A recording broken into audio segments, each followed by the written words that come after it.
Olá, seja muito bem-vinda aqui ao canal de O Tempo no YouTube. Eu sou Letícia Fontes, editora adjunta de política, e hoje a nossa convidada aqui do Café com Política é a vice-prefeita de Divinópolis, Janete Aparecida, do Avante. Obrigada por estar aqui com a gente hoje. Eu que agradeço, Letícia. Aliás, o nome da minha nora, viu?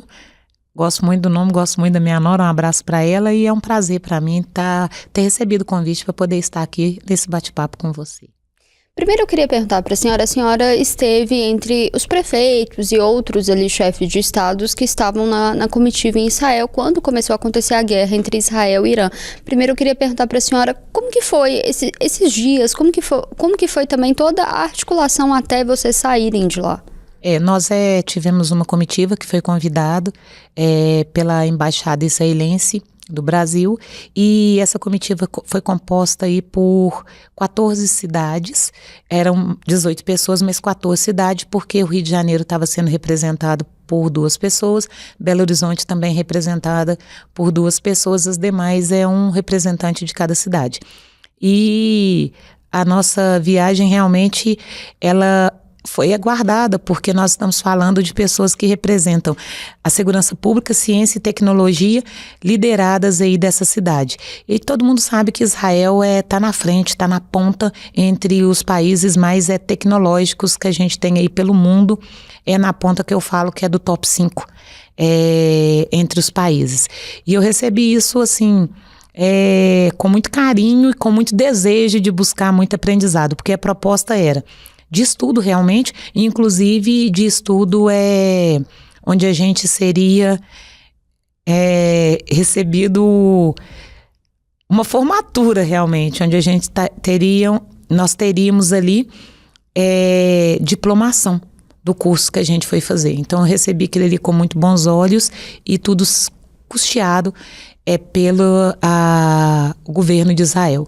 E naquele momento eu sempre busco estar nas Smart City do Brasil e do mundo. Já estive na de Nova York, já estive na de Barcelona, São Paulo, Florianópolis e outras, como Rio de Janeiro e outras cidades. E fiquei muito feliz com esse convite. Só não esperava estar no meio de uma guerra durante esse tempo que a gente estaria ali estudando. E como que foi a questão ali de relação com o Itamaraty até vocês conseguirem sair? O governo brasileiro ajudou de alguma forma? Muito pouco. E assim, eu vejo isso com muita tristeza. Eu falo isso daqui, mas até mesmo porque que eu acho que houve, na verdade, uma falta de trato, uma falta de diplomacia do próprio Itamaraty. Porque quando a gente recebeu o convite para poder estar lá, nós recebemos convite de forma oficial de uma embaixada que tem um relacionamento, ou deveria pelo menos ter, muito próximo ao Itamaraty. Nesse convite que foi feito de forma formal, por e-mail, explicando como que seria, como que foi, inclusive, que chegou aos nossos nomes, que foi realmente uma disputa realmente de quem seriam as prefeituras que estariam ali sendo representadas, e como que seria o custo, como que foi apresentado para nós, inclusive dia a dia, o que seria estudado, onde seriam feitas as partes, inclusive técnica desse estudo. Lógico que como que eu, enquanto vice-prefeito ou qualquer outro prefeito ou secretário que estaria ali, a gente estaria sabendo ou não se o Itamaraty estaria sendo deixado de fora, sendo que existia nesse mesmo momento uma outra comitiva, inclusive com o governador presente. E o Itamaraty fala o seguinte: não, nós sabíamos dessa e não sabíamos dessa. O Itamaraty ia autorizar essa e não ia autorizar essa. O que a gente viu foi um imbróglio de falta de comunicação entre o Itamaraty e a própria embaixada. Não dava para entender aquilo. Então nós ficamos muito bravos com o Itamaraty.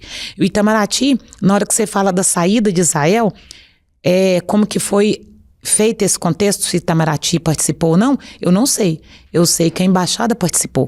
Tanto é que quando nós pedimos para ele a presença de alguém do exército israelense para poder nos acompanhar nessa saída, que seria por carro de Israel até Jordânia, que a gente pediu essa visita do governo israelense, era tudo tratado de forma com o governo. Até então, Itamaraty estava conversando normal. Aí depois solta aquela nota ridícula, que a meu ver é ridícula, é um escorrega mesmo, é um deixar de lado, é uma falta de responsabilidade que eles tiveram com as palavras ali. Por isso que a gente fez de forma conjunta, nós rebatemos o que Itamaraty tinha colocado. E me deixa isso com muita tristeza.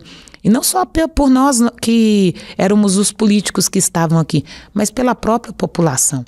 Que independente de uma carta que eles tinham feito em 2023, que era uma carta que você vai ver que era turística, ela não era oficial, essa recomendação, entre aspas, que eles haviam feito, era para os turistas, não era uma recomendação que era feita a nível político, a nível institucional, e até mesmo porque as pessoas não tinham conhecimento dela, porque várias pessoas que entraram em contato comigo pedindo ajuda para poder estar saindo, e muitas delas a gente conseguiu ajudar, a gente ajudou enquanto pessoa, a gente não ajudou enquanto governo brasileiro, e é uma vergonha ter sido feito assim. Surgiu uma polêmica ali que vocês que estavam lá teriam recebido ali uma palestra e uma orientação a propagar ali uma versão pró-governo de Israel. Isso de fato aconteceu? Não. O que aconteceu foi que nós pedimos para que o pessoal do governo de Israel, principalmente do Exército, tivesse presente porque a gente queria ter algumas explicações. Quais são as explicações, quais são os questionamentos que nós fizemos? Dentre eles o seguinte, vocês sabiam que durante o tempo que nós estaríamos aqui, seria feito um ataque ao Irã, teríamos o início de uma guerra? Porque nós ficamos muito bravos com o que aconteceu. E essas respostas tinham de vir de alguém que realmente representasse o governo israelense do Exército. Então veio o porta-voz, que inclusive é a mesma pessoa, ele é um brasileiro há 21 anos, em Israel, que faz parte do Exército israelense, e hoje é o porta-voz oficial, que foi quem esteve lá conosco. E é lógico que durante o momento, a explicação que ele deu é que lógico que eles não sabiam, que quem sabia é só a alta cúpula da inteligência do que aconteceria, e muito menos foi por o motivo da gente estar lá, até mesmo porque semanas antes tinha ido comitivas de outros países e assim por diante. Vários comitivas de outros países estiveram durante esse processo que poderia estourar a qualquer momento e não teria como saber que seria o momento que nós estivéssemos ali. E lógico que ele fez a defesa do governo israelense. Eu não entro nessa parte geopolítica de quem está certo, se é Israel, se é o Irã. Eu sei que em guerra não tem vencedor. Em guerra perde-se todo mundo. E naquele momento, lógico que teve um momento que ele falou dos porquês que Israel tinha feito aquilo, o tempo, a parte histórica, a parte política deles em termos de exército, mas contando a versão deles. Cabia a cada líder ali achar o que, na opinião pessoal e na opinião política, do que estava certo ou do que estava errado. Até mesmo porque, na minha humilde opinião, se um gestor de uma cidade, se o líder de uma cidade, seja em qual cargo estiver, deixar-se doutrinar por uma palestra, por uma fala de 40 minutos, ele não serve para ser líder. Uma questão ali que gerou algumas críticas ali foi em relação a essa viagem, aos custos dessa viagem. Eu queria que a senhora explicasse. Foi um convite, né, do governo de Israel, então quem financiou essa viagem foi o governo de Israel. E como que a senhora avalia essas críticas? Que havia ali um conflito de interesse, já que essas autoridades estavam sendo convidadas ali para poder adquirir equipamentos ali que são vendidos por empresas israelenses. Primeiro, isso não é verdade. A gente não teve com as empresas para vender equipamento para a gente. Se nos próximos dias poderia estar, eu não sei porque não aconteceu. Eu posso falar dos primeiros dias, que foi a terça, quarta e quinta, que a gente teve na prática. Como que foi feito isso? A gente teve aulas. Depois das aulas, as explicações a gente teve em prefeituras. Nessas prefeituras e câmaras que a gente teve das cidades, vou dar um exemplo de Haifa, por exemplo, a gente visitou a prefeitura, esteve com o prefeito, que lá é diferente, né, o formato do governo, que é como se fosse o presidente da Câmara. Aí teve a explicação de como que funciona a cidade, o que tem na cidade, mas, por exemplo, não foi apresentada ali a marca tal que vende aquela câmara, que é isso que muita gente está pensando. A marca tal que vende determinado produto. Nada a ver isso. Tanto é que no sistema de água que é aproveitado, 100% da água, como que é feito esse sistema que foi apresentado, nem existe essa empresa no Brasil. Ela é feita em outros países, mas não trabalha no Brasil. E todo mundo sabe que o sistema nosso aqui de concessionário, você não substitui, mas sim é o método que foi apresentado, e não a marca ou o trabalho que foi apresentado para nós. E nem foi apresentado ou entregar cartão para a gente de pessoas querendo vender produto. Não foi esse o caso. Na parte de tecnologia, houve o contrário.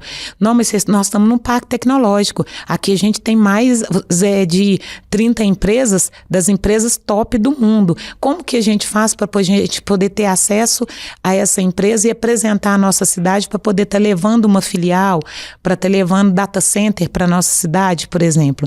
Aí já foi um pedido nosso para poder ter abertura, para poder ter contato com essas empresas, que a gente ainda não sabe se a gente vai conseguir ter ou não. Quem dera se estivesse aberto um leque para a gente apresentar dessas empresas, para a gente ter esse contato. O que a gente conseguiu fazer de network, dentro de alguns contatos que a gente teve dessas empresas, foi apenas 2, e mesmo assim um pedido nosso para poder estar tendo um segundo contato com elas. Eu pelo menos consegui e-mail, consegui cartão, consegui realmente, já passei para o meu secretário de desenvolvimento econômico, que inclusive é o que está me acompanhando aqui, para poder estar tentando esse segundo contato, mas infelizmente devido ao que aconteceu ainda não conseguimos.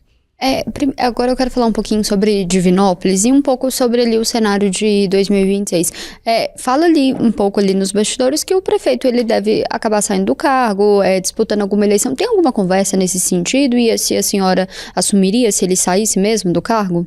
Tem realmente um desejo, uma vontade.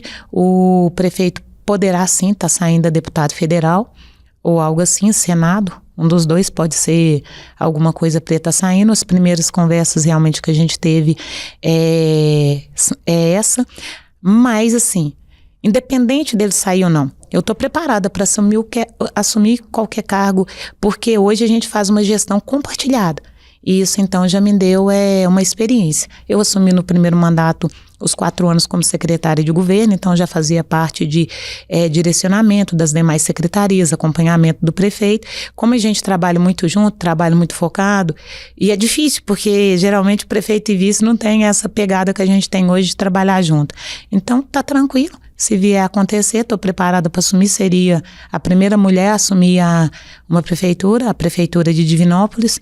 Na Câmara eu fui vereadora e fui a 5ª vereadora, muito poucas mulheres também foram vereadoras em nossa cidade, e eu acho que hoje o que a gente tem que ter é gestão técnica, além desse trabalho político, e graças a Deus, Deus me trouxe até aqui com uma experiência nas 2 searas.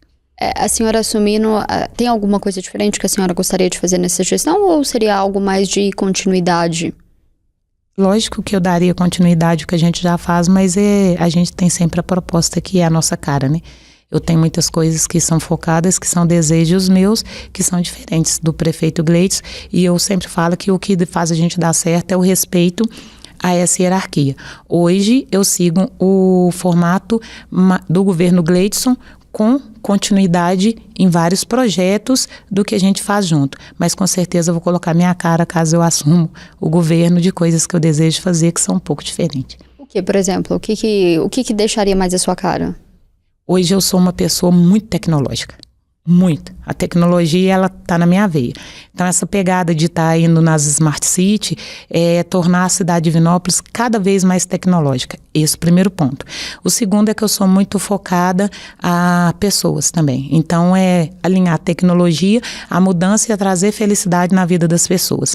Então, num atendimento, por exemplo, mais humanizado dentro de vários setores, mas também de fazer com que isso chegue mais rápido. Então, a gente pode usar IA para poder estar fazendo isso, a gente pode estar usando desse formato para poder trazer os nossos jovens, projetar os nossos jovens para o mercado futuro, porque o mercado futuro hoje, ele é tecnológico, a gente precisa estar treinando essas mãos de obra. Hoje, o número de empregos, quando você fala de trazer uma empresa para uma cidade, não é o número de emprego que conta, se eu vou ter 2, 3, 4, 5 mil empregos, até mesmo porque muitas vezes eu não vou ter mão de obra para isso, mas a qualificação dentro da tecnologia. Então aproveitar que Divinópolis é uma cidade potente na questões de faculdade, por exemplo, como a gente tem federal, tem Cefet, então a gente já tem uma riqueza muito grande intelectual. Reter essa riqueza intelectual, trazendo empresas para mostrar o seguinte, aqui ó, eu tenho essa mão de obra aqui que eu posso formar e posso te entregar,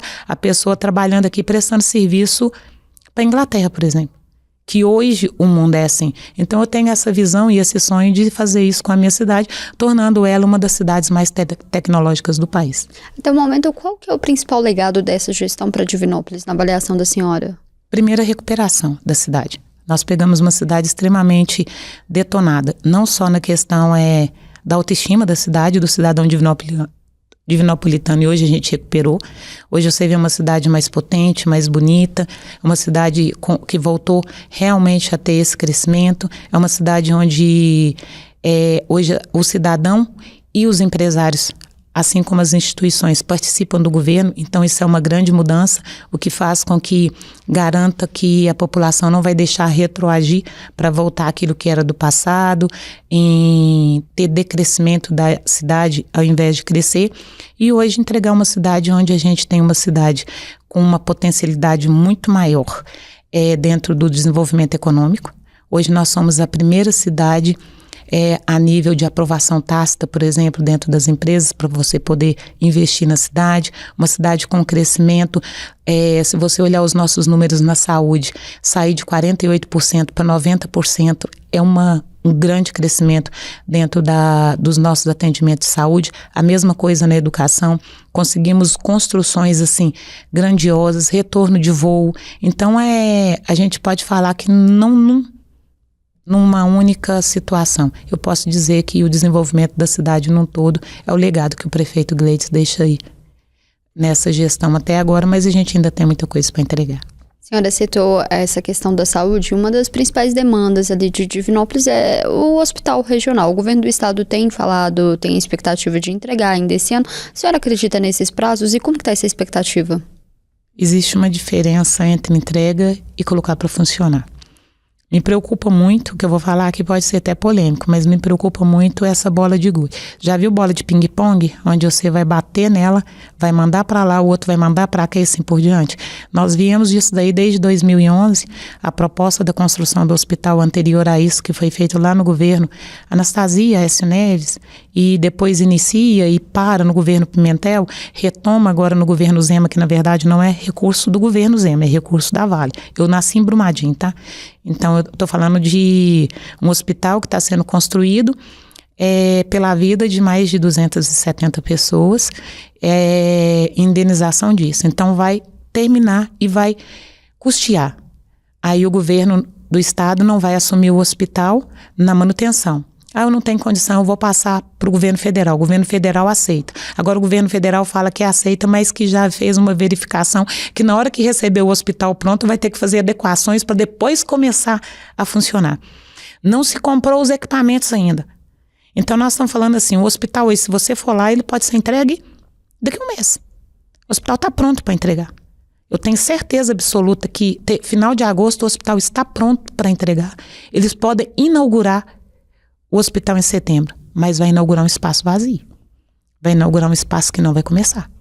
Para começar a comprar equipamento, tem equipamento que leva 1 ano para poder ser entregue. Então o que vai fazer?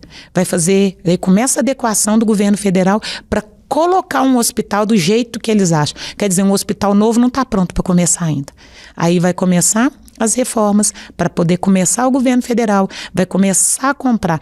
Mas daí a empresa, ela já trabalha com ata, porque é uma empresa já contratada do governo federal. Ok, tem equipamento que mesmo sendo por ata, leva meses para poder chegar. Então, quando que nós vamos começar esse hospital? Abril do ano que vem? Alguma expectativa de vocês? Do governo federal? Segundo o governo federal, tudo dando muito certo, abril a maio do ano que vem. E tudo dando muito certo quando se trata de... Quando alguém do poder público falar para você, que está nos assistindo, se tudo der muito certo maio, não põe muita fé não. Porque tudo dá muito certo dentro da burocracia de um poder público é muito complicado. Então o que eu estou fazendo é o que eu posso fazer enquanto gestora, que acompanha o contrato e estou acompanhando os trâmites. Cobrando e sendo muito direta com a população. O que a senhora acha que faltou nessa construção do hospital regional, principalmente? Faltou uma conversa, um diálogo do governo do estado com o governo federal? Precisa ter menos disputa política e mais cuidado com a população. Esquece os partidos. Esquece se o governo Zema é da direita e se o governo federal é da esquerda. Vamos trabalhar a retomada do hospital público como algo que a população precisa. E se tivesse trabalhado lá atrás, enquanto estava tramitando, o que ficou um tempão dentro da Assembleia, doação do hospital, com o término do hospital, e o governo do estado já tivesse fechado com o governo federal lá atrás, o repasse para o governo federal e já tivesse comprado, porque estava com o governo estadual, se já tivesse feito as licitações, já tivesse feito todas as compras do equipamento e entregasse agora em setembro o hospital montado, mesmo que fosse dezembro, o hospital montado, aí não teria desculpa para não começar a funcionar. A senhora então acha que foi mais uma morosidade ali e também falta de vontade política do governo estadual? Eu acho que dos dois. Eu acho que a partir do momento que eles determinaram que seria feita uma doação para o governo federal, já teria que ter sido feita uma doação com passo a passo, com a compra casada com a entrega do hospital. Ou se a compra ficaria para a empresa que vai administrar para o governo federal, deveria ter sido feito da mesma forma. Isso me preocupa, disso que eu não poderia falar isso não. Você me falou uma coisa aqui que vocês me pediram.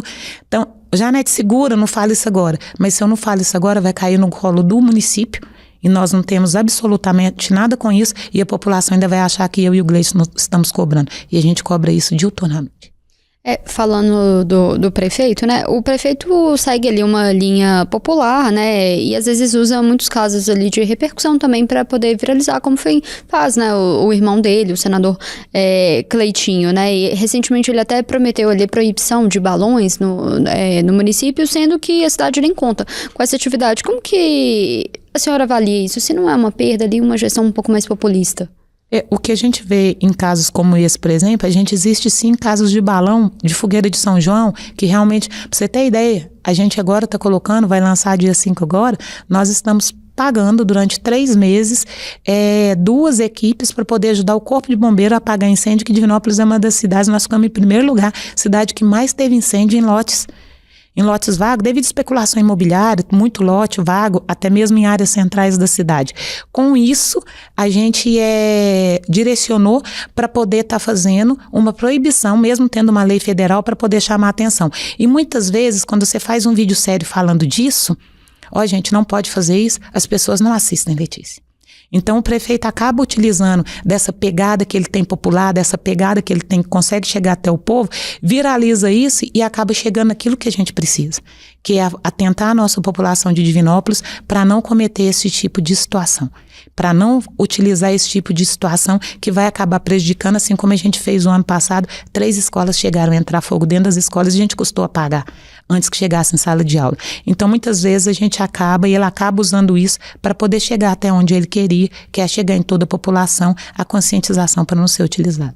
E como que a senhora enxerga assim, esse crescimento, vamos dizer assim, da família ali, Cleitinho, né? Por um lado a gente vê que isso pode conseguir mais políticas, mas se isso não fica concentrado em um grupo muito pequeno?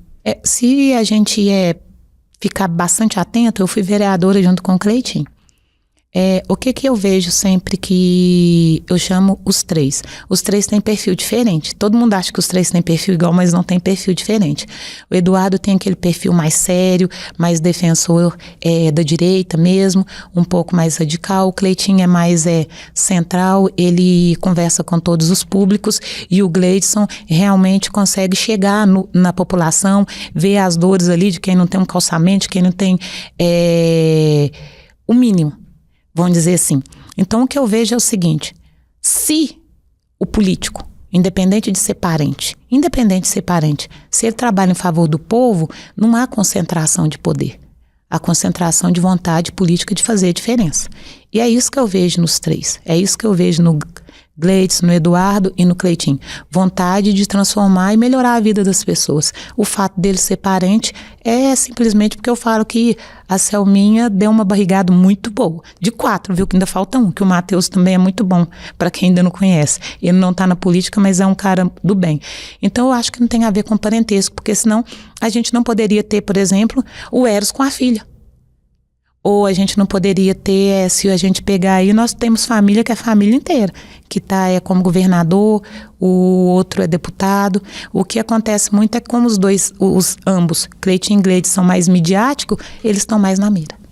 Ainda falando um pouco ali sobre o Cleitinho e eleição 2026, eles colocam ele como um possível pré-candidato ao governo de Minas, até chega a liderar ali algumas pesquisas. Como que a senhora vê o nome dele e os outros nomes que vêm sendo colocados? Quem que poderia ser o melhor nome para governar o estado?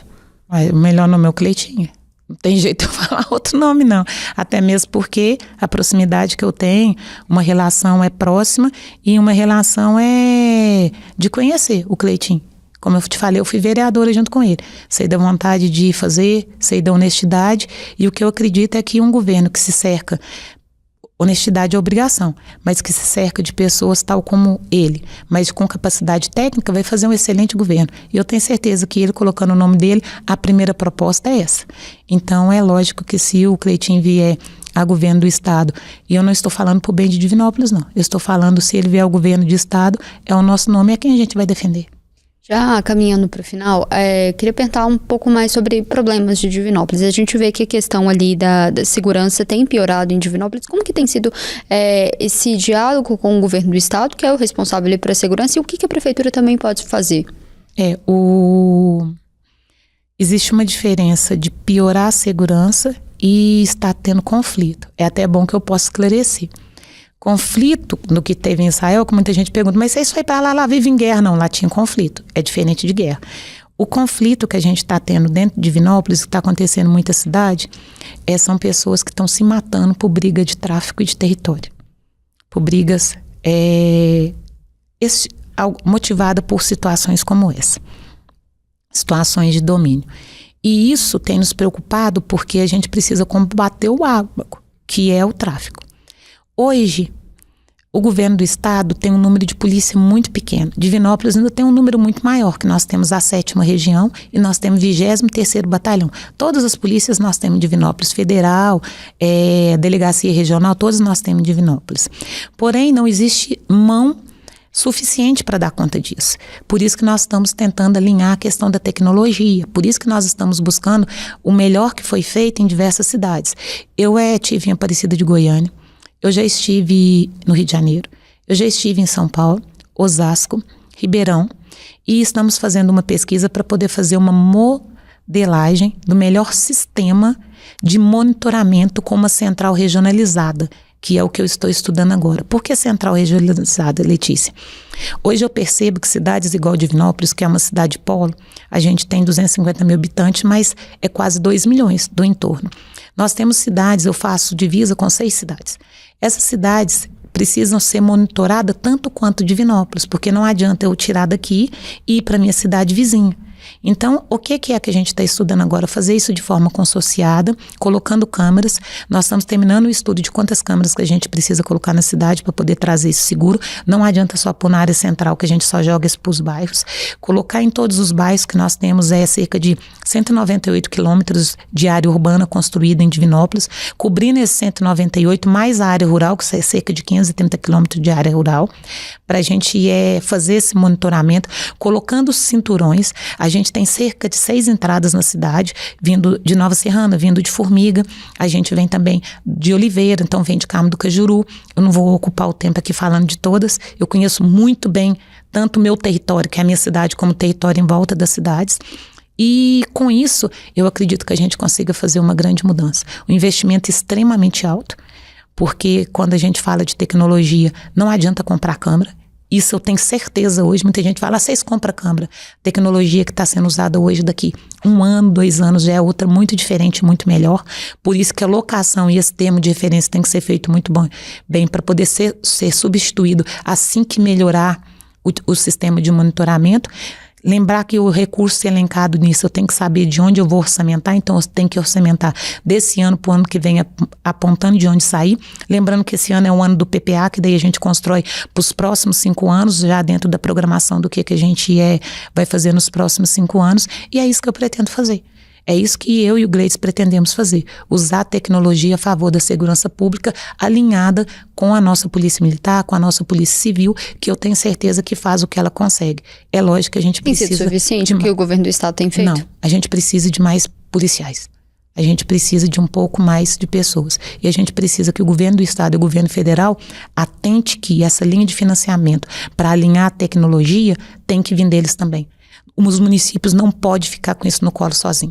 A gente está catando pratinha, a gente está juntando dinheiro de recurso para poder fazer o serviço que é obrigação do Estado. E o Estado não nos ajuda no financiamento, nas questões de segurança. E se o que vai melhorar é a tecnologia, eles deveriam estar nos ajudando nesse financiamento com contrapartida tripartite. Governo federal, governo estadual e o governo municipal. Os três investindo dinheiro para colocar a tecnologia dentro da segurança pública. Essa é a minha opinião. Queria agradecer a presença da senhora aqui hoje, muito bem-vinda, sempre também voltar outras vezes aqui com a gente. Não, eu que agradeço o espaço, por poder estar me dando a oportunidade de falar de coisas que são afetas não só a Divinópolis, mas a todos os municípios. Ser prefeito, ser vice-prefeito, a gente fica muito próximo do povo. Estado é figurativo, União, governo federal é figurativo.